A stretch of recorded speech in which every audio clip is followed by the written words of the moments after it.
مسلمانوں کے خون کے پیاسے ہندوتوا دہشت گرد فوجیوں نے پھر ایک بار کشمیر کو خون میں نہلاتے ہوئے شوپیاں میں مزید 2 نوجوانوں کو شہید کر دیا۔ قابض فوجیوں نے ان نوجوانوں کو ضلع شوپیاں کے علاقے بادی گام میں تلاشی اور محاصرے کی ایک ظالمانہ کارروائی کے دوران شہید کیا۔ ان 2 شہادتوں کے نتیجے میں رمضان المبارک کے مقدس مہینے کے دوران شہید ہوئے کشمیری نوجوانوں کی تعداد 8 ہو چکی ہے۔ اس کے علاوہ قابض فورسز نے پکڑ دگڑ، تشدد اور دیگر مظالم میں بھی اضافہ کر دیا ہے۔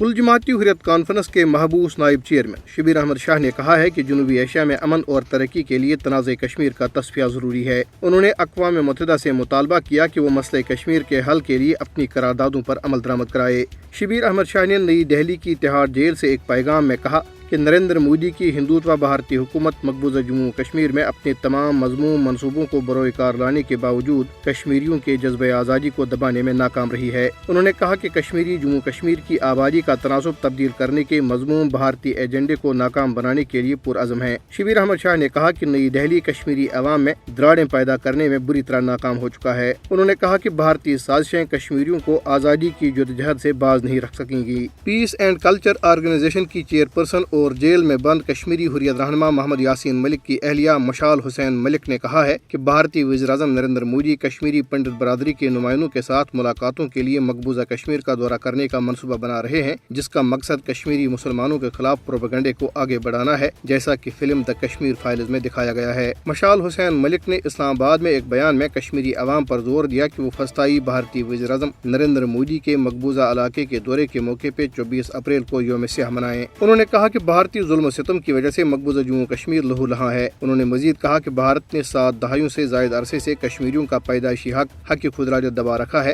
اور اب وہ مقبوضہ علاقے میں مسلمانوں کی اکثریت کو اقلیت میں تبدیل کرنے کی کوششیں کر رہا ہے۔ بھارت میں جاری نفرت انگیز ماحول اور مسلمانوں پر ہونے والے ظلم و تشدد کے خلاف نئی دہلی کی جامعہ ملیہ اسلامیہ میں احتجاجی مارچ کیا گیا۔ مختلف طلبہ تنظیموں کی طرف سے نکالے گئے مارچ میں بھارت میں بڑھتے ہوئے تشدد کے واقعات کی پرزور مذمت کی گئی اور حکومت کے خلاف غم و غصے کا اظہار کیا گیا۔ Students Islamic organisation of India Jamia Millia Islamia کے صدر مصدق مبین نے مارچ کی غرض و غایت پر روشنی ڈالتے ہوئے کہا کہ بھارت میں بڑھ رہی نفرت کی فضا اور مسلمانوں پر ہونے والے ظلم و ستم کے پے در پے واقعات یہاں کے قانون، عدلیہ اور انتظامیہ پر سوالیہ نشان ہیں۔ انہوں نے کہا کہ اس وقت پورے بھارت میں لاقانونیت کی فضا ہے اور مسلمانوں کو طرح طرح سے پریشان کیا جا رہا ہے، جو ہمارے لیے انتہائی تشویشناک ہے۔